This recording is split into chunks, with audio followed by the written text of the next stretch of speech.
Hello, everyone, and welcome to Talking Hoosier Baseball. I'm your host, Brian Tonsoni.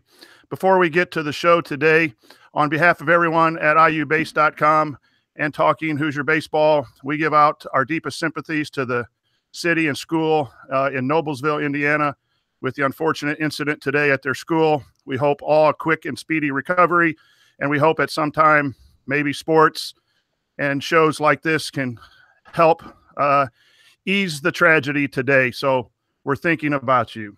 And now on to the show.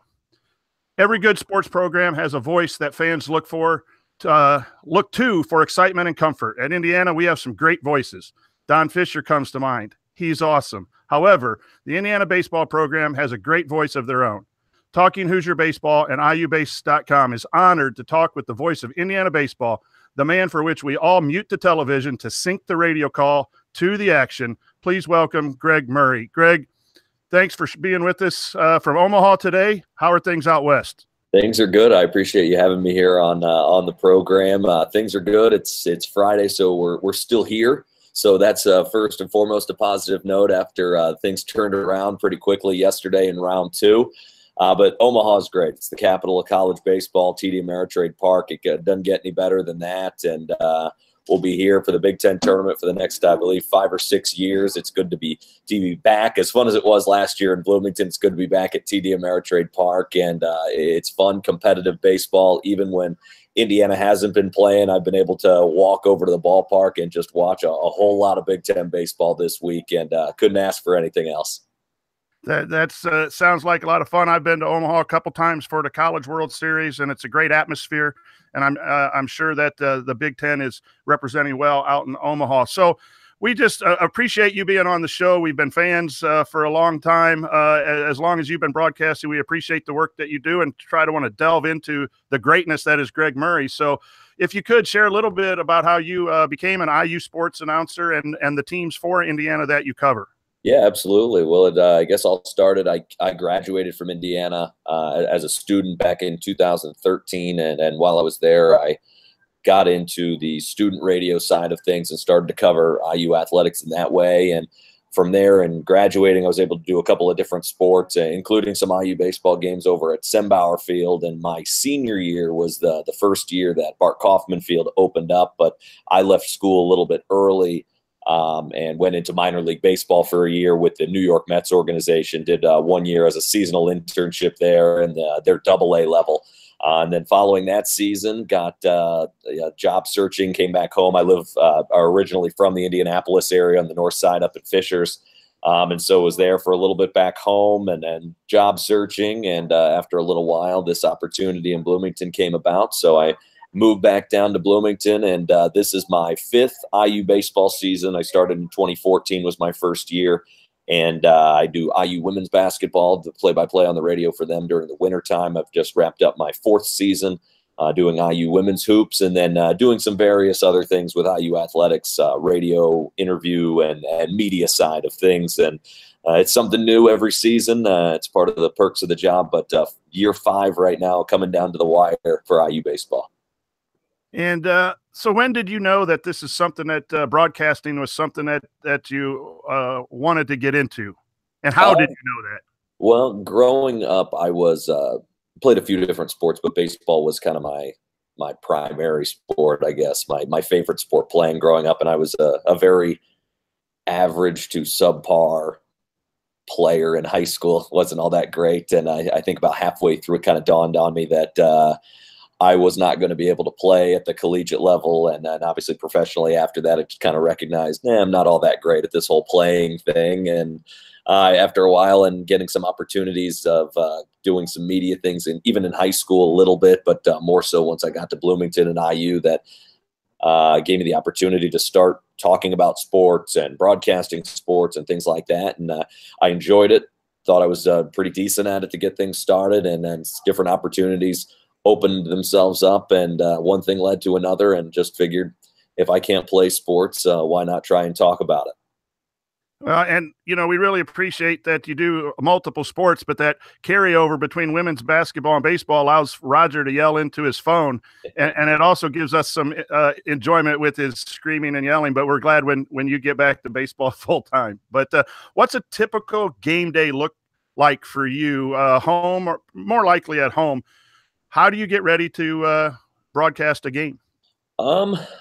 Typical game day, I guess I try and get there 2.5 hours before a game, especially for a series opener or the first game, a midweek, something like that, where I'll come in and got to set up all the equipment and make sure everything works and then doing the basics that way. So I try and get there early just in case something, I've forgotten things at home before. And if I get there early enough, well, I can go back home and figure it all out. So it gives you time to kind of make sure everything will work and go on the air as I'm supposed to. And I'll jot down the lineup card an hour and a half first pitch and make my final player notes and just make sure everything stats and everything's where I want it to be for when the game starts. And then once that's all set up and I'm ready to do the game, if I have some time to kill, maybe I'll bounce down to the field during batting practice or something like that and talk with some of the coaches, talk with the guys, and see if there's any extra, little tidbits, stories, trends, things like that. I'll talk to the opposing radio guy typically that can give me a little bit more information on maybe the other team and things like that. But it's something different every day, which so I'm not quite sure there's a typical game day, which again kind of adds to how much fun this is. Well, on Saturdays at the BART, you could add, stopping by for a little food at the iubase.com tailgate before you go in. So we'd like to add that to your Saturday game routine next season. But your play sheet card, would you say you're very detailed? Is it on the lineup card? Do you have a separate sheet? And how do you organize that so that you can watch the action and call some stats? To me, that would be an interesting part for me if I were to try to do that. It's organized chaos, I would say, and I'm not sure. And I think I can speak for a lot of broadcasters that do this, but nobody truly, I don't think, does it the exact same way. Everybody will have their score sheet and things like that where you fill out the lineup card, obviously fill it in as it goes on to keep track of what's happening. But I have the season stats that are usually right above where I have my stat book, right in pretty easy eyesight, so I can find and reference something relatively quickly. I'll have a roster sheet next to me. I have my iPad that has a bunch of the live stats that's provided in the press box, and I'll have my computer next to me that I have the ability to look something up mid-game or maybe in between innings if I'm looking up something, check on scores and things like that. So I try and set everything up in a way that I know where everything is. So if it's a double, I know exactly how to quickly find how many doubles that they've hit this season, for instance. I can quickly look down and not really break the beat of a broadcast, if you will. And that's developed over time. I now know how I want everything to be set up, and it works for me. But again, everybody, I think, is a little bit different the way they set everything up. Okay, so we have this stat guru on our crew, Cassidy Palmer, and she is just simply amazing. And when she was in Bloomington, she had like 19 different colored pencils, and it is amazing how detailed. So what little small tricks do you have on your scorecard, unless that's just a trade secret and you don't want to let that out? But how do you keep score during the game to know in the later innings how to refer back to plays and such? I do, similar to what you just said, is that I have a lot of different colored pens, and each pen will mean something different. Usually I reference it mainly with the different colors for if a different pitcher comes into the ball game, I'll create, make a little slash at that point in the game, and that color references a certain pitcher. And so I can look back and say, okay, BJ Sable, he last pitched on Sunday and he came in while I'm flipping my lineup card. I can look back and say, okay, I know he came in facing this batter with 2 outs in this inning. And so it's an easy reference for me. For one reason or another, I always use blue as the first pitcher or first sub off the bench, and then it goes green, purple, red. For whatever reason, that's the method of the madness that I've used. And I do the same thing with basketball. While I'm doing a women's basketball game, I try and keep track of points as the game goes on. And so with women's basketball being 4 quarters, I'll have a different color for the first, second, third, fourth quarter. And so I can look back and say, Amanda Cahill had 9 points in the fourth quarter, but she's got 15 for the game. And so, again, it's just going through different references but different colored pens, I think, is kind of what makes me more unique maybe than others. You brought up women's basketball. Is basketball with the flow of the game versus baseball's flow? Which one is easier, or do they each have their own separate difficulties? They most certainly have a different set of difficulties, I would say. Baseball is much more conversational. Obviously, it's a slower pace and just takes up more time. Your typical 2.5, 3 hour game, possibly up to 4.5 hours. We've had, I think, a couple of times this year going to 13, 14 innings, which make it for quite long days at the ballpark, but a lot more conversation. And I can almost play more as the analyst, play-by-play guy, all into one, doing the broadcast by myself. Whereas basketball, there's just not as much time to dive into the analysis of what happened. I can much more focus on what exactly happened on the play. And then by the time I'm finished describing that, there's already a play happening at the other end. So the pace of it is a lot quicker, which I think makes it easier broadcasting by yourself. But baseball, again, is more conversational. I guess if we're talking difficulty, maybe baseball just because of that fact. But they're both a lot of fun and have their own challenges. Okay, so you're on a long road trip out there, hopefully a lot longer. We don't want to see you back in Bloomington, nothing personal, until late Sunday night. Yeah. But what do you do in between games on these road trips? Well, depending on the day and truly in a situation like this, depending what time the game is the next day, or if we have to play later that day, like what could happen if the Hoosiers win on Friday night, having to play 2 potentially on Saturday.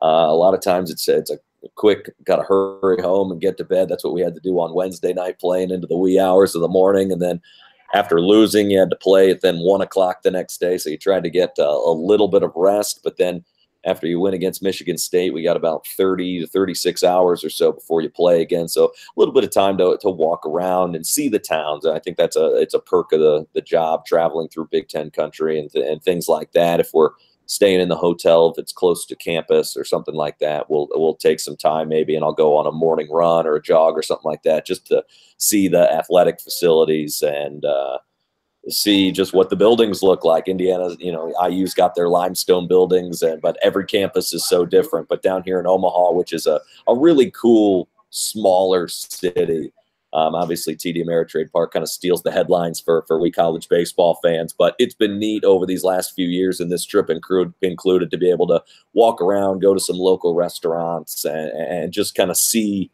what Omaha's about, because in maybe a more typical job, or maybe a job that doesn't travel and go into places that I'd never go, in any other profession. I don't think I'd go to Iowa City very often, but sure enough, I'm there once, if not twice, every year. And I've been able to go kind of associate myself with a different piece at every university, whether it's a restaurant or maybe something on campus. So it's really neat to be able to go see that. But as far as road trips are concerned, it's a lot of sitting around in the hotel, killing time, finding ways to eat up time, watching whatever's on TV, HBO movies, and then eating a lot of food. I feel like I'm always eating on the road.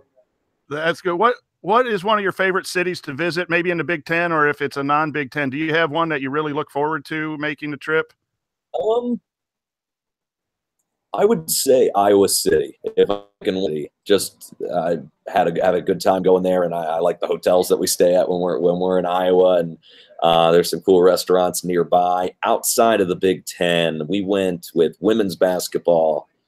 We went to Auburn a couple years ago for just a regular non-conference game, and we stayed right there, maybe right outside campus, but right next to Toomer's Corner, and we were able to walk around. I took a morning run through their campus, and I just thought Auburn was just beautiful outside. It was a beautiful day, of course, but saw the football stadium, the baseball field, and I texted Coach Cheeseborough while I was down there and took a picture of the field. I said, you got to get these guys on the schedule just so we can go down there and see that kind of ballpark, but I really enjoyed that campus.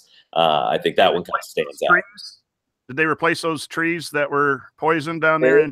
I think at that point in time when we went, they had the trees were gone, but I want to say maybe they had like not a monument, but they had some sort of signage saying this is where they were, and maybe they had other trees there. But I saw where it all happened. We were actually there during the Iron Bowl that year. It was at Alabama, but right when we got to Auburn, all the guys were walking around, Auburn fans with their jerseys and all that stuff. I think Alabama beat the crap out of them that day, but it was kind of neat to watch that all happen.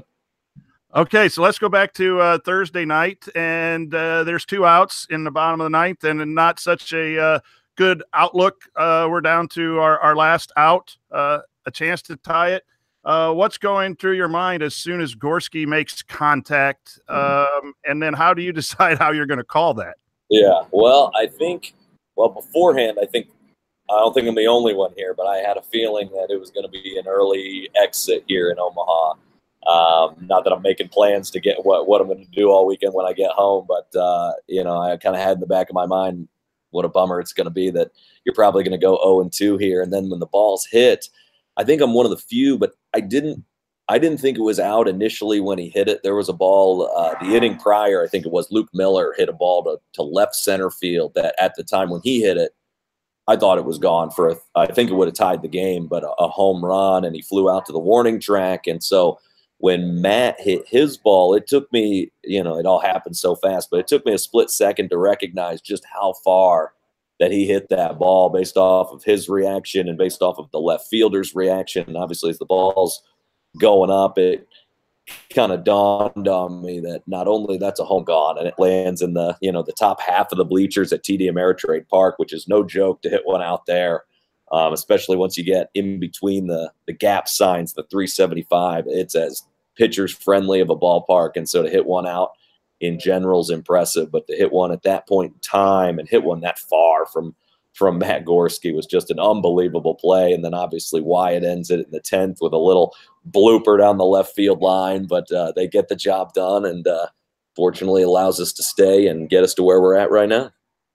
So what other IU sports moments in your career stick out to you that you were actually broadcasting?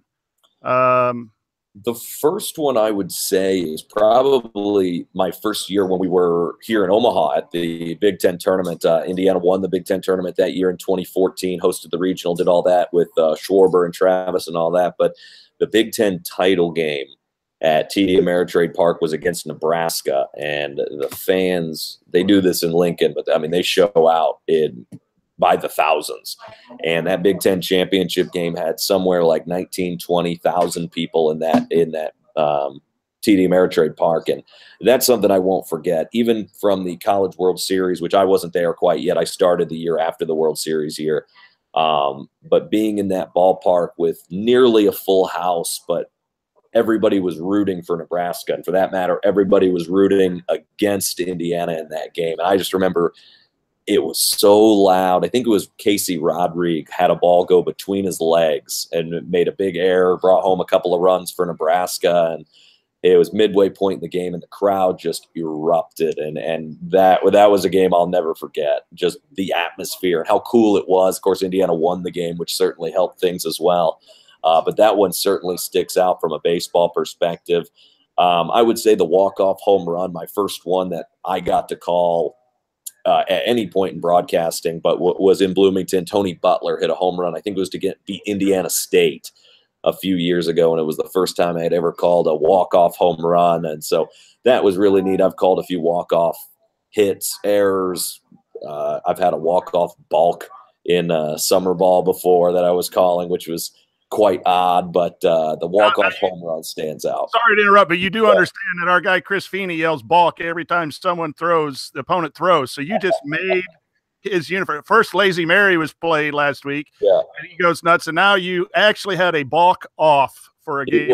It was a summer ball game in, I think it was in Battle Creek, Michigan, which was during when I was a student. I had a summer internship calling games for that. And, middle of July in a game that didn't mean all that much. Both teams towards the bottom of the standings, but guy simply didn't come set. Just kept on going. Sure enough, the umpire called it. And it was I didn't really know what happened initially. I didn't notice, but you know, I figured it out, watched the replay and all that stuff over the next few seconds, and kind of recognized that it was very obvious. But yeah, balk to lose the game. What IU moments have happened that you wish you would have called, and maybe that wasn't your sport? Have you ever thought about while you were a student or in the past? And do you ever dream about making huge calls? No, I don't. More so, I don't know for IU. I mean, maybe I guess thinking just briefly, I was watching it as a student, but the watch shot to beat Kentucky. Thinking about maybe broadcasting that, what that would have been like, and different, I guess, IU men's basketball moments throughout the years that would have been so neat to be a part of. As far as dreaming, not really. I think I still, because of the playing days, every once in a while I'll have a dream. Well, I'll be a player and maybe get a big base hit or something like that, but not so much on the broadcasting side. But maybe other major league games, I try, and whether I'm listening to it on the radio or watching on the MLB TV that we use, maybe trying to call one of those. And I'm a big Reds fan, so watching Reds games, they don't win all that much, but when they do, being a part of maybe that radio broadcast and see what that would be like. I guess that's more so what I would think about. How far do you think this IU baseball team can go, and what do you think are some of their strengths and some of the things that they need to make sure they tighten up here as they go into the tournament, the rest of this tournament and the NCAA? Well, I think one of the bigger pieces to this IU team and what makes them good enough to make a deep run in a regional or win, you know, this Big Ten tournament or things like that, is that they're built with a different pitching depth than I think a lot of other teams. I think they have the ability in games 3, 4, 5, however long you'd have to play in the postseason to still throw quality arms that can shut down even, you know, really good offense. And tonight, later today, in game 3 of this tournament, Indiana's throwing Timmy Herron, who's been, I would put Tim against any other 3, you know, in this Big Ten conference. And I think that's partially why Indiana's so good on Sundays, is that the drop off from a John Stever on Friday to Paulie on Saturday to Tim on Sunday. And I mean, you can throw in Beecham, Saul. I mean, there's so many different guys that you can throw out there that can still get the job done. Tim Herron's in the top 10 in the conference in earned run average and is pitching the best that he's thrown for Indiana. And then the back end, while they've gotten knocked around a little bit more than maybe we're used to lately, with a BJ Sable and a Cal Kruger and a Matt Lloyd, who was really good yesterday, got the win. That's I think as good in a small sample size as I've seen Matt on the mound in a long time, as he went pretty clean through Michigan State through that one inning. But there's just so many arms. I think so on that side, that gives them an advantage to make a deep run in a regional. Offensively, they can beat you in a lot of different ways, which helps. It's not that one guy that you always rely on to try and get the big base hit. Logan Khalifa's had a couple of walk-offs. Jeremy Houston at the 9 holes had a walk-off. Obviously, guys like Gorski yesterday, and I mean, Wyatt Cross and Cole Barr were critical yesterday in that comeback win. They had Cole had an outstanding at-bat to get on base, stole second, and then Wyatt hit him in. And those are guys that didn't see the field until the 8th inning. So I think there's just so many different ways that they can beat teams. They can pitch shutouts. They can outslug you. They lead the conference in home runs. And so I think that sets up that even if somebody isn't having their best game, other people and other pieces to this roster can step up and help you out. Well, we had the privilege of interviewing Bart Kaufman about a month ago, and we were very grateful for that. How much does Bart Kaufman field, and now what we consider a really good fan base for a somewhat northern school, how does that help the baseball program? You were around when Sembauer was around, so you know the difference. What impact does that have, and then the newfound fans because of the park? Yeah. Well, I think one big thing, and I think it speaks to the job that Tracy Smith did. Obviously, Chris Lemonis has done an outstanding job to keep things moving. But IU baseball is now, it's an event. It's something for fans around, Bloomington, but up to Indy and really everywhere. People will come and see it. And obviously the success on the field has a lot to do with that, the new facilities and things like that. But it was a perfect storm, I think, when Bart Kaufman Field opened. that Indiana made it to the College World Series. Obviously, they were better and better, and obviously had the big jump in 13 and been able to sustain a good amount of success since that time. But I think the facility helps with recruiting. It helps with fans. It's an arms race as far as, and this speaks to college athletics in general, as far as keeping everything up to date and making sure that these Big Ten schools have top-notch facilities. And you see, as Bart Kaufman Field's 6 years old now, that you still have to add the video board last year just to kind of keep pace and keep things fresh and keep things going. And I think that's going to continue to happen, in particular as the success is still there, that more and more money is being pushed into the Indiana baseball program, and they're able to extend and add certain aspects with the video board. And for fans, I mean, it's key for a team's success. You can't have a good baseball program without the fans, because you can't have a good baseball program if you don't protect your home field and win at home. And Indiana's been really good for 6 years at Bart Kaufman Field. They're 21-5 this season. It's tough to win championships, whether that's the Big Ten regular season, whether you're hosting a regional and winning that. It's tough to do if you can't win at home, and it's hard to win at home when you don't have the fans. And that's why Indiana's a tough place to play.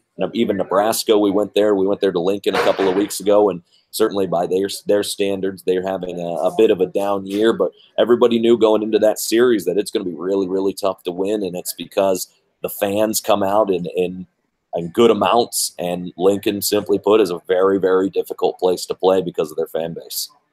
And we're getting close to wrapping it up, but what advice would you give to young people out there who might want to go into broadcasting, and maybe even an old guy who's just now starting podcasting? What kind of advice would you give?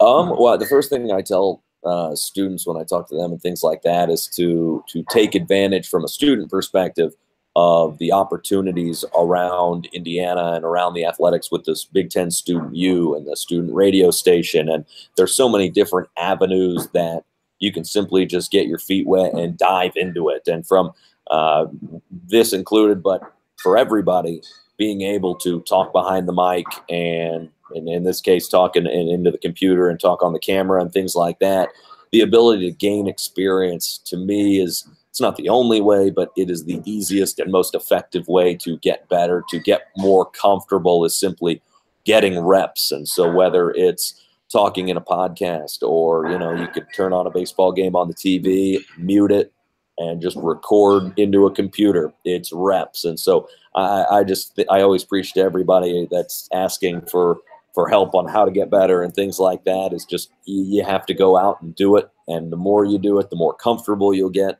And the more comfortable you are, the more you do it, the better you'll be. And that's awesome. I help our students with podcasting and some of that video work, and we get better every time when you watch yourself and critique yourself and have an open mind and coach yourself. So I appreciate that, and we'll pass that on to my students as we help them. And then the last question I wrote to you, if you wanted to pick one of those three questions, or we could do rapid fire. I got them. Let me look over here. I had them. I glanced at them. You wanted to answer, or if you want to go through them all? We can go through them all. That's fine. Okay, let's go real quick. Do you have any superstitions for your broadcast? No particular superstitions. From that perspective, I think I get more of a kick out of watching other people's superstitions, whether it's, the rally caps on you when you need a big inning, you turn the caps backwards, or you have a certain handshake you do before every inning, or we had Roger on the radio with us in Lincoln, and he made some kind of comment that we stayed in a different hotel in Lincoln this time in 2018 when we went, because we got swept the last time we came in 2016. And so obviously the hotel had a lot to do with that. So we can't stay in the same spot naturally, but I just get a kick out of things like that. But for me, I don't have any particular superstitions, more of a routine maybe, but nothing quirky or anything like that, I don't think. Very good. Now this one's a shot in the dark. I think I might have seen you at a Clayton Anderson concert in 2017. And good show. What is your favorite Clayton Anderson song? He's a big supporter of Indiana baseball. Big supporter of IU baseball. I've seen him a few different times, so quite possibly you saw me at one of his concerts. I'm a big country music fan in general, so concerts are kind of they're one of my go-to things outside of work and things like that. I love going to summer country concerts and things like that. But I would say with Clayton, I'm a big fan of In the Dark. I think that's probably my favorite song of his. But no, he puts on a terrific show. I love his support of the program. I've had him on the radio during the broadcast a couple of times. But yeah, I'd probably go with In the Dark. All right, very good. And last, and you don't have to answer this because I don't want to ruffle any feathers, but what's your go-to restaurant in Bloomington? One aspect of Bloomington I do like, and it's like I think will kind of maybe please everyone, is that whatever kind of food you're looking for, there's a good food spot in Bloomington for that. You have your wings place, you got your pizza place, you got everything like that. I would say if I'm picking a couple, I'll throw out a couple of them, not to upset anyone, I hope. But big fan of Mother Bear's, big fan of Nick's, big fan of the Tap, big fan of Buffalo's. All right, very good. And we started another tradition with IUBase.com of Buffalo's Fridays. So after Friday games, you're always welcome to come down and get a few wings and talk a little baseball. We like to be friendly and have open invitations. Greg, it's been a privilege to talk to you. There's a lot that our IU baseball fan base can learn from you. We really appreciate your calls and your work and your dedication to Indiana University. And any thoughts on the rest of the Big Ten tournament? We'll try to get this published before the game, but any last thoughts? Well, as we've talked about, I think Indiana's built to make a deep run, obviously to win the whole thing. A lot still needs to happen. And it could very well end tonight. It could end tomorrow. It could end Sunday. But hopefully I'm not in Bloomington for a while. Or if I am, it's because things go well and we're back for the NCAA tournament. But I think I'm really excited. This is the best time to be a college baseball fan, player, staff member, whatever it is. It's a great time for college baseball. Hopefully we can be back here in Omaha again. But certainly the Big Ten tournament, love being here in Omaha and hope for a long weekend. But I appreciate you having me on and appreciate all your guys' support. You guys do an outstanding job. Thank you very much. That'll do it for this special edition of Talking Hoosier Baseball. Please find future podcasts on Sports Talk with Tonsoni, which can be found on your favorite podcast source, as well as the Talking Hoosier Baseball tab on our website, iubase.com. Please follow iubase.com on Twitter at the handle at iubase17. This podcast, Talking Hoosier Baseball, on Twitter at the handle at @CUAtTheBart, and visit iubase.com to see other articles and other posts from our excellent group of our team. So for Greg Murray, iubase.com, I am Brian Tonsoni, wishing you all a great day. Go Hoosiers.